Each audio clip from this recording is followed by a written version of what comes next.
चीन का वायरस पहुंचा भारत। कर्नाटक और गुजरात में मिले मरीज। सावधानी से ही टलेगा संकट। घबराने की जरूरत नहीं।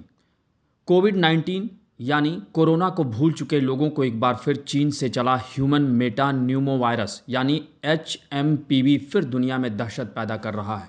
और अब इस चीनी वायरस ने भारत में भी दस्तक दे दी है। केंद्रीय स्वास्थ्य मंत्रालय के मुताबिक भारतीय आयुर्विज्ञान अनुसंधान परिषद यानी ICMR ने कर्नाटक के बेंगलुरु में 2 बच्चों में HMPV का संक्रमण पाया।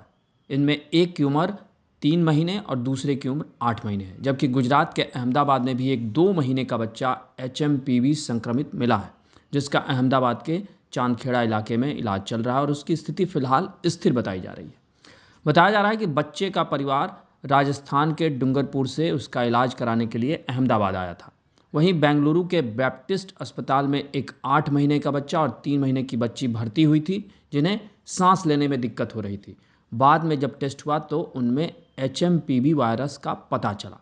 बेंगलुरु में पाए गए दोनों मामलों में ब्रोंकोपमोनिया की मेडिकल हिस्ट्री थी।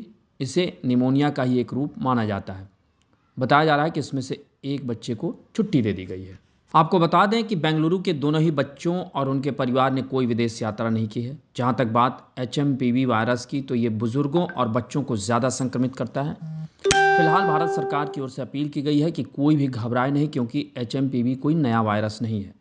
ये वायरस पहले से ही दुनिया में मौजूद है और सर्दियों के मौसम में ये ज़्यादा प्रभावित करता है। जहाँ तक बात चीन की करें तो उसके उत्तरी प्रांतों में 14 वर्ष से कम आयु के लोगों में ह्यूमन मेटा न्यूमो वायरस के मामलों में इजाफा देखा जा रहा है। अब सवाल यह है कि ये वायरस है क्या और इसके क्या लक्षण हैं, ये कैसे फैलता है और इसके बचाव क्या है। तो US centre for disease control and prevention के अनुसार ह्यूमन मेटा न्यूमो वायरस यानी HMPV 2001 में खोजा गया था। ये एक रेस्पिरेटरी सिंसिटियल वायरस की फैमिली का है और ये ऊपरी और निचले श्वसन संक्रमण का कारण बनता है और सामान्य सर्दी या फ्लू के समान लक्षण पैदा करता है। यह सभी उम्र के लोगों को प्रभावित कर सकता है, लेकिन छोटे बच्चे, बुजुर्ग और कमज़ोर इम्यूनिटी वाले लोग इसमें ज़्यादा प्रभावित होते हैं और इन्हें ज़्यादा खतरा हो सकता है।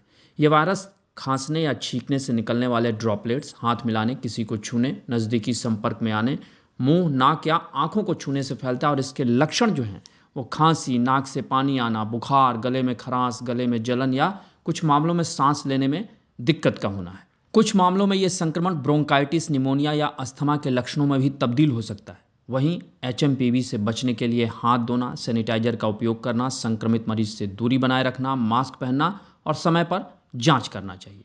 यानी कुल मिलाकर अगर देखा जाए तो HMPV वायरस को लेकर पैनिक होने की ज़रूरत नहीं है, क्योंकि ये बताया जा रहा है कि ये पहले से ही दुनिया में और देश में भी मौजूद है इसके लक्षण। यानी कुल मिलाकर इस संक्रमण से बचने के लिए सबसे महत्वपूर्ण जो चीज़ है वो है सावधानी। यानी सावधानी हटी दुर्घटना घटी। तो इसलिए भारत सरकार की ओर से भी अपील की गई है कि कोई घबराने की ज़रूरत नहीं है, बस इसमें सावधानी बरतनी सबसे ज़रूरी है।